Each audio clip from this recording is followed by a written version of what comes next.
Sunday morning को कोची के नज़दीक एक प्रेयर मीटिंग के दौरान हमें कुछ ब्लास्ट देखने को मिले, जिस वजह से 2 लोगों की यहाँ पे मृत्यु हमें देखने को मिली और साथ-साथ 41 लोग अराउंड इंजर भी यहाँ हमें देखने को मिले। तो थोड़ा-सा इस डिटेल को समझेंगे कि आखिर ये मुद्दा है क्या? उसी तरह से आप यहाँ पर देख सकते हो, देखो आंध्र प्रदेश से भी एक थोड़ी खराब खबर हमें देखने को मिली है, जहाँ पर 2 ट्रेन के यहाँ पर ना टकराने की वजह से कहीं न कहीं 8 लोगों की मृत्यु हो गई है और 32 से भी ज़्यादा लोग यहाँ पे इंजर्ड हमें देखने को मिल गए हैं। और इवन अगर आप नोटिस करोगे ना, तो 5 महीने के अंदर ये दूसरी बहुत बड़ी कोलिजन है। ऑल्दो कोलिजन और भी हुई हैं, पर ये बड़ी कोलिजन हमें यहाँ पे देखने को मिली है। जब आपको याद होगा, ओडिशा के जो बालासोर डिस्ट्रिक्ट था ना, वहाँ पर हमें बहुत सारे लोगों की, लगभग 296 लोगों की यहाँ पे मृत्यु हमें देखने को मिली थी। तो अपने आप में इस तरह की चीज़ें होना बहुत ही कंसर्निंग बात है। अभी तक बोला ये जा रहा है कि जो ड्राइवर था ना, उसने सिग्नल को मिस कर दिया, जिस वजह से ये पर्टिकुलर कोलिजन हुआ। थोड़ी एक और भी खराब खबर है, इनके बारे में भी आप जानते होंगे। ठीक है, जिन्होंने फ्रेंड्स के बारे में फ्रेंड्स जो टीवी सीरीज़ आपने देखी होगी, तो उनका भी कल उनकी भी डेथ होगी, ठीक है, जो फ्रेंड स्टार थे, मैथ्यू पेरी। तो ये कुछ इम्पोर्टेंट मुद्दे हैं, थोड़ा हम इनको डिस्कस करेंगे आज के सेशन में। डेट है आज की 30 अक्टूबर 2023 एंड आप सभी का स्वागत है आज के प्रीलिम बूस्टर न्यूज़ डिस्कशन के अंदर। दोस्तों स्टार्टिंग करेंगे, बट बिफोर दैट एक छोटी-सी इन्फॉर्मेशन आप सभी के लिए। बहुत ही जल्द हमारी टीम लखनऊ, पटना यहाँ पर आने जा रही है एंड साथ-साथ बहुत ही जल्द इसका ग्रैंड सेमिनार भी कंडक्ट किया जाएगा इन सिटीज़ के अंदर। अब देखो, जो लोकेशन है, जो डेट है, बहुत ही जल्दी आप सभी के साथ आने वाले दिनों के अंदर शेयर कर दी जाएगी। पर क्योंकि जो सीट्स लिमिटेड है और first come first serve basis पे है, तो डेफ़िनेटली आप नीचे जो रजिस्ट्रेशन का मैं आपको फॉर्म डाल रहा हूँ, कमेंट सेक्शन के अंदर भी और डिस्क्रिप्शन के अंदर भी, आप वहाँ पर जाके उसको फिल कर दीजिए, ताकि कोई भी दिक्कत आपको इन सेशंस अटेंड करने के अंदर ना आए, राइट?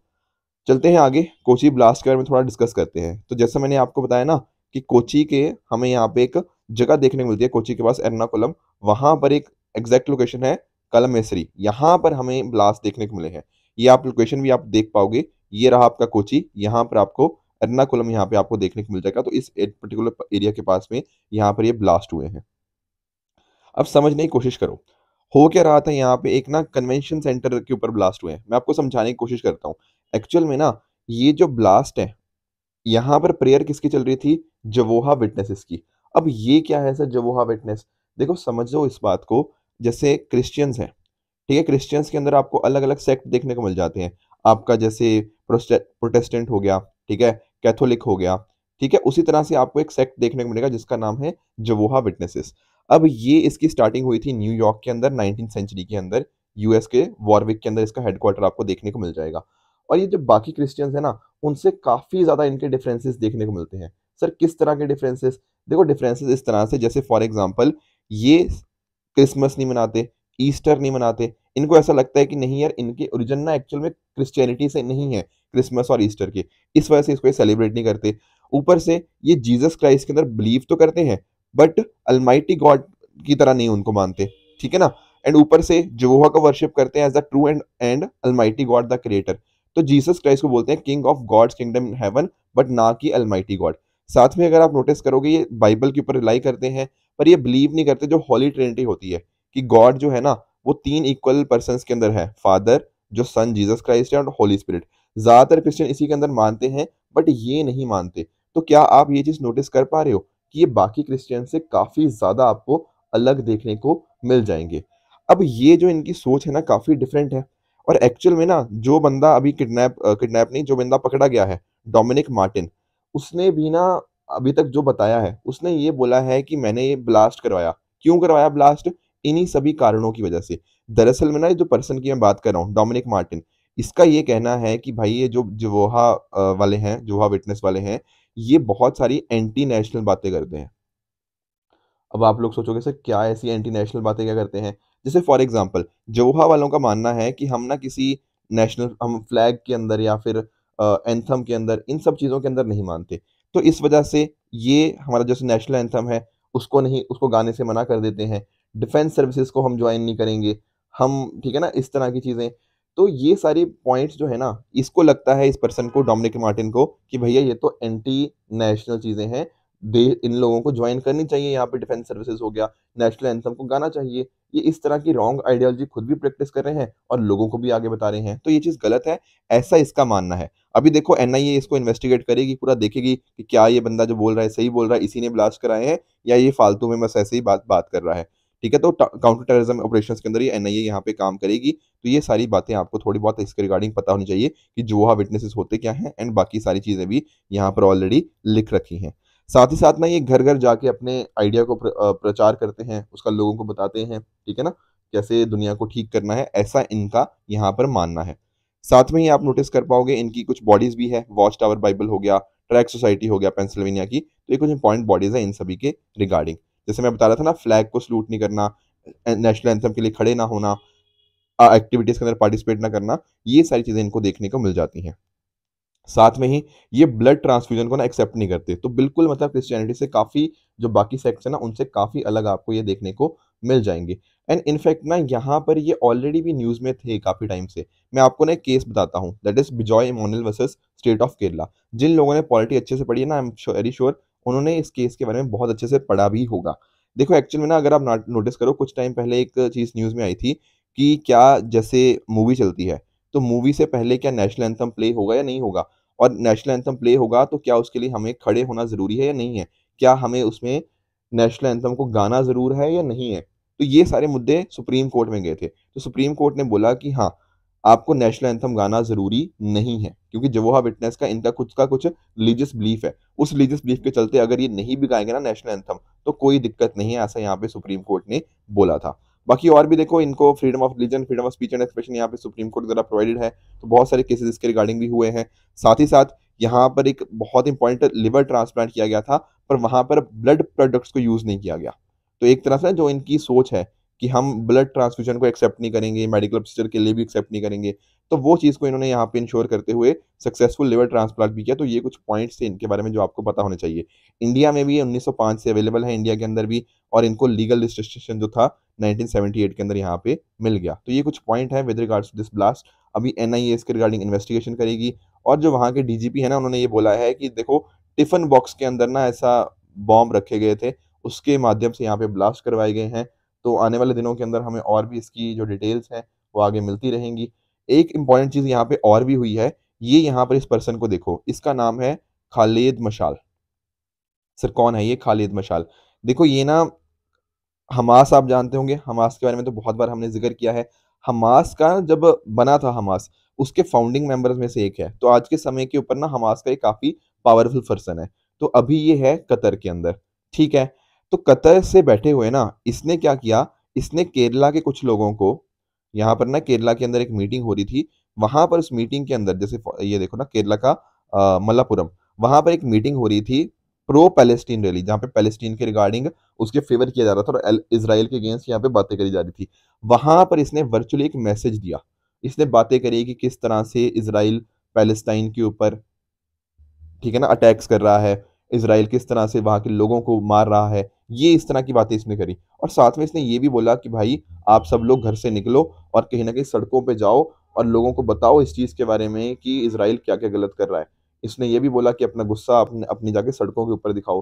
तो काफ़ी गलत-गलत बातें भी इसने यहाँ पे करी हैं, ठीक है ना? हमास को आप पैसे भेजो, इस तरह की बातें भी इसने यहाँ पे बोली हैं। तो कहीं न कहीं ना देखो, बहुत कंसर्निंग सिचुएशन है।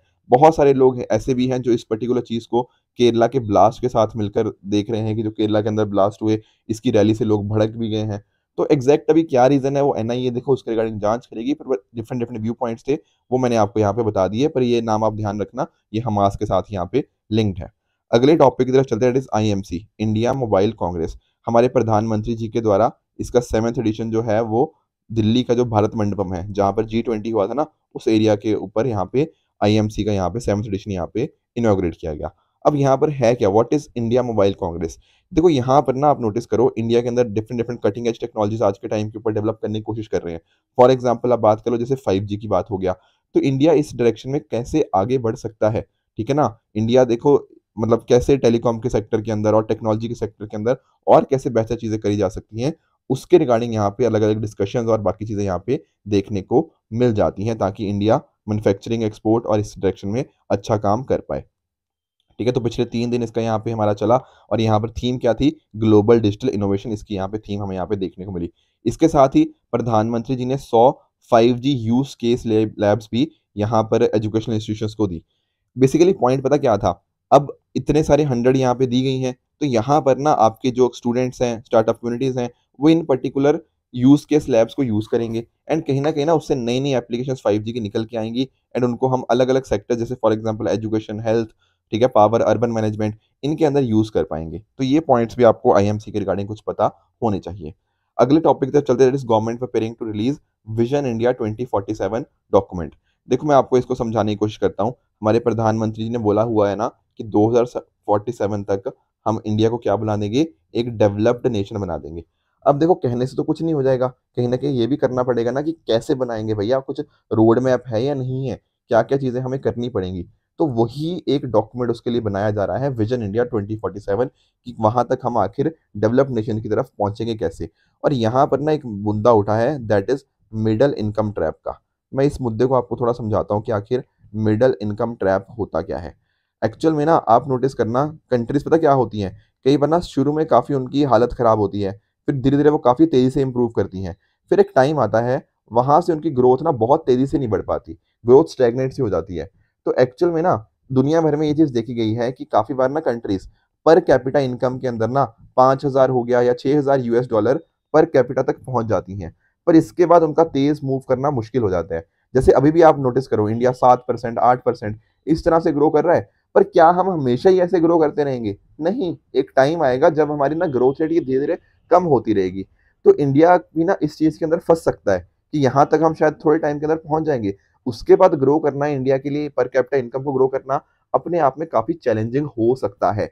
तो इंडिया को ना आने वाले जो 20-25 साल है, यहाँ पर इन सभी मुद्दों को भी डील करना होगा कि हम कहीं इस मिडल इनकम ट्रैप के अंदर ना फँस जाएँ।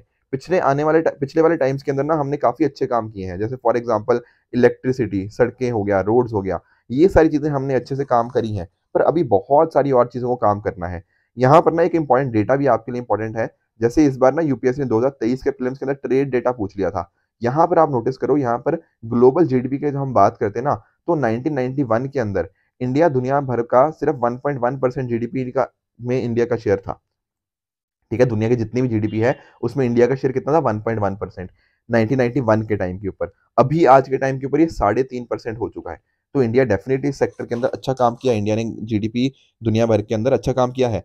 पर अगर तब भी आप नोटिस करो, दुनिया भर के जो सबसे बड़े बैंक हैं, सबसे बड़े कॉन्ट्रैक्टर्स हैं, लीगल कंसल्टेंसी, अकाउंटेंसी फर्म्स हैं, ये इंडिया से बिल्कुल है ही नहीं।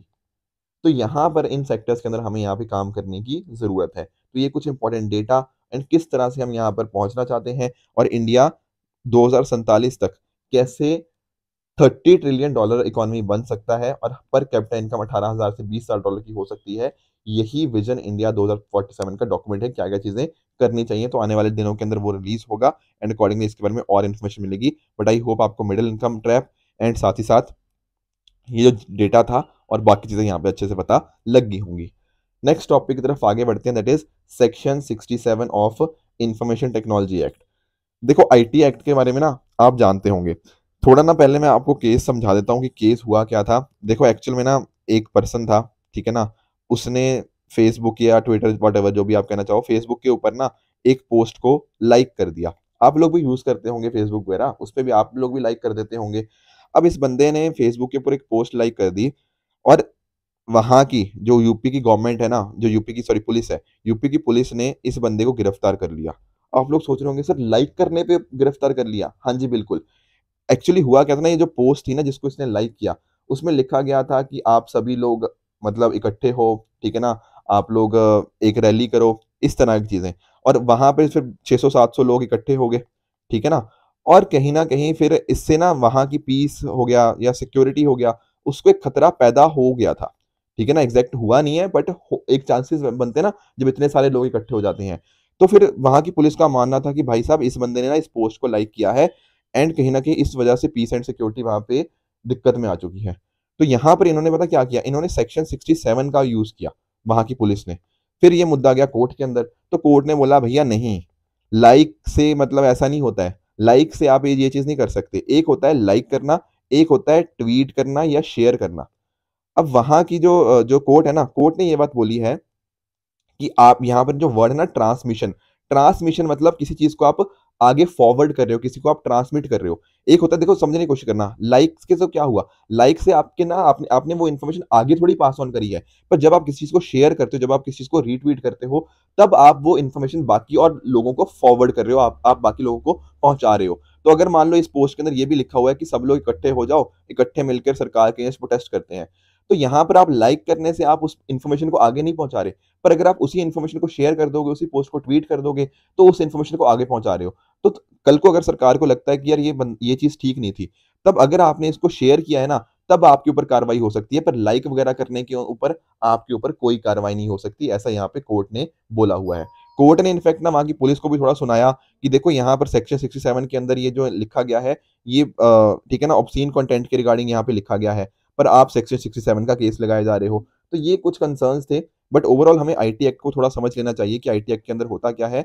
आईटी एक्ट के अंदर मुद्दे यही हैं कि इंफॉर्मेशन टेक्नोलॉजी एक्ट ये बना है आपका, जो यूनाइटेड नेशन मॉडल लॉ है एक आपका, इलेक्ट्रॉनिक कमर्स 1996 का, यूएनसीआईटीआरएल बोलते हैं, जो कि यूएन ने अडॉप्ट किया था, उसी के ऊपर एक तरह का मॉडल एक्ट हमने यहाँ पे बनाया है। इसको और भी आप नोटिस कर पाओगे कि कुछ इस तरह की साइबर क्राइम्स को हम रोक पाएँ, ऑनलाइन ट्रांजैक्शन को कैसे मैनेज करना है, ये सारी बातें देखने को मिल जाती हैं। तो इस एक्ट के अंदर कुछ इंपॉर्टेंट प्रोविजन है, जैसे सेक्शन 43 हो गया, ठीक है, कि अगर मान लो कंप्यूटर सिस्टम का या कोई डेटा को डिलीट करना हो, उसको रोका जाना चाहिए। सेक्शन 43A है, सेंसिटिव इन्फॉर्मेशन के साथ डील करता है। ये और भी बहुत सारी मैंने चीज़ें दे दी रखी हैं, पर आपके लिए एक तो सेक्शन 67 इंपॉर्टेंट है, एक सेक्शन 66A हुआ करता था, जो श्रेया सिंगल केस के अंदर उसको हटा दिया गया, ठीक है ना। उसी तरह से सेक्शन 66 का BCD जो है, वो फ्रॉड और डिसऑनेस्टी को यहाँ पे रोकता है।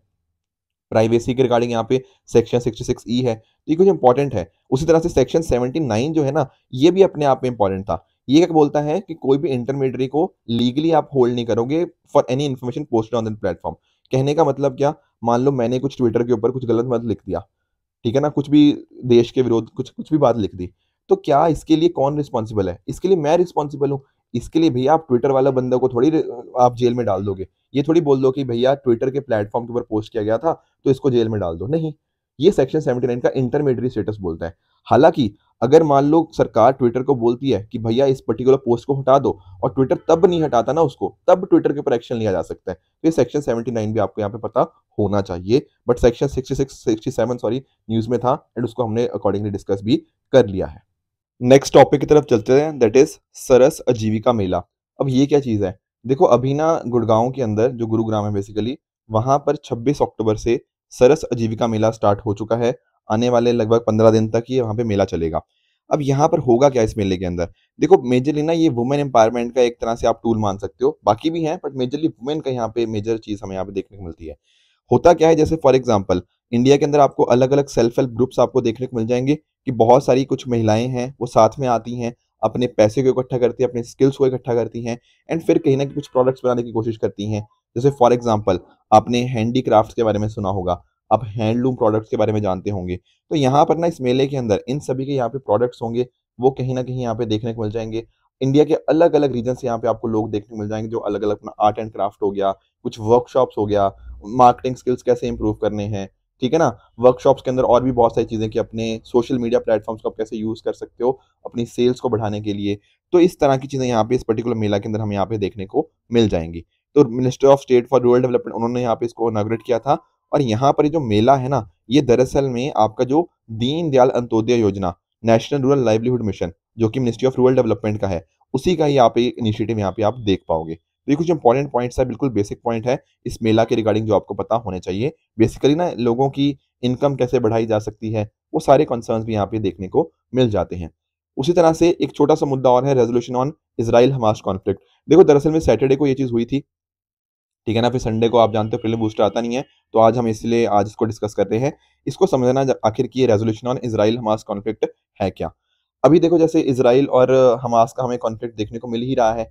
ऐसे टाइम के ऊपर ना यूएन जनरल असेंबली, जो यूएनजीए है, उसके अंदर एक रेजोल्यूशन आया कि इसको हमें जो इस तरह का ये जो ट्रूस है, उसके लिए हमें लेकर आना पड़ेगा, क्योंकि अभी जो लोगों की डेथ बहुत ज़्यादा हो रही है, बहुत ज़्यादा हॉस्टिलिटीज हमें यहाँ पे देखने को मिल जा रही है। तो यहाँ पर हमें ना जो गाजा पट्टी के अंदर जो इश्यूज चल रहे हैं, कहीं ना कहीं उनको ठीक करना होगा, और ह्यूमैनिटेरियन एक्सेस यहाँ पे देना होगा। अब एक्चुअल में ये रेजोल्यूशन देखने में तो बढ़िया लग रहा है, पर इंडिया ने ना यहाँ पर क्या कर दिया, इंडिया ने वोट ही नहीं डाला, इंडिया ने एब्सटेन कर दिया। अब आप लोग सोच रहे होंगे सर एब्सटेन क्यों कर दिया? मैं समझाता हूँ इस चीज़ को, चिंता मत करो। यहाँ पर पहली बात तो ये रेज़ोल्यूशन था ना, ये जॉर्डन के द्वारा लेकर आया गया था और यहाँ पर आपके जैसे पाकिस्तान हो गया, रशिया हो गया, साउथ अफ्रीका हो गया, बांग्लादेश, मालदीव्स, इस तरह बहुत सारी कंट्रीज़ ने इसको को-स्पॉन्सर भी किया। एंड इन द एंड क्या हुआ, 120 देशों ने इसके फेवर में वोट किया और 45 ने इसके अंदर वोट ही नहीं किया, 15 ने या 14 ने इसके अगेंस्ट वोट किया। पर आप ये सोच रहे होंगे सर इंडिया ने क्यों नहीं वोट किया, ये बताओ आप कि देखो एक्चुअल में ना इंडिया के बहुत सारे कारण थे। पहली बात अगर आप नोटिस करोगे, ये जो पूरा चीज़ थी ना, इसमें कहीं पर भी हमास का ज़िक्र ही नहीं है।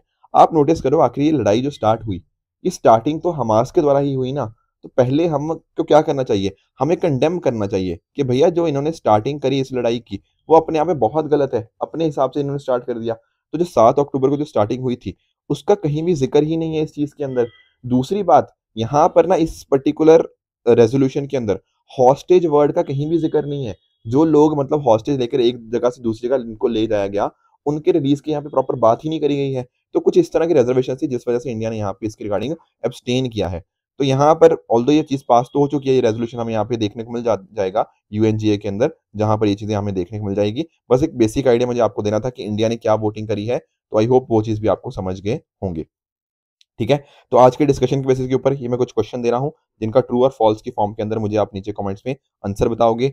साथ में ही 2 क्वेश्चन दे रहा हूँ, एक डार्क पैटर्न्स के रिगार्डिंग है, इसका आंसर मुझे बताना एंड साथ में ही वर्ल्ड एनर्जी आउटलुक जो रिपोर्ट होती है, उसको कौन रिलीज़ करता है, ये भी मुझे आप नीचे कमेंट्स में आंसर बता देना। सैटरडे को जो मैंने आपको होमवर्क दिया था, उसको मैं क्विकली एक बार आंसर बता देता हूँ। एक था पीएम स्वनिधि। पीएम स्वनिधि कह रहे हैं सेंट्रली स्पॉन्सर्ड स्कीम है। नहीं, बिल्कुल गलत है। ये एक आपकी सेंट्रल सेक्टर स्कीम है, जहाँ पर पूरा पैसा आपकी सेंट्रल गवर्नमेंट की तरफ से आता है। हाई ऑक्टेन रेटिंग की बात करें तो कह रहा है कि जितनी ऑक्टेन रेटिंग ज़्यादा होती है वो हार्मफुल होता है। नहीं, ये भी उल्टा बोल रहा है। हायर ऑक्टेन रेटिंग तो अच्छी होती है। याद है ना नंबर हमने देखा था। उसी तरह से सीसीआई की बात करें, कॉम्पिटिशन कमीशन ऑफ इंडिया की, तो ministry of commerce and industry नहीं, this is ministry of corporate affairs. तो यहाँ पर ये तीनों की तीनों स्टेटमेंट हमारी हो जाएगी गलत। उसी तरह से मैंने आपको होमवर्क दिया था with regards to curative petition. इसको आपको समझा देता हूँ। जैसे फॉर एग्जांपल ना होता क्या है कि मान लो किसी केस के अंदर कुछ फाइनल जजमेंट आ गया, ठीक है ना?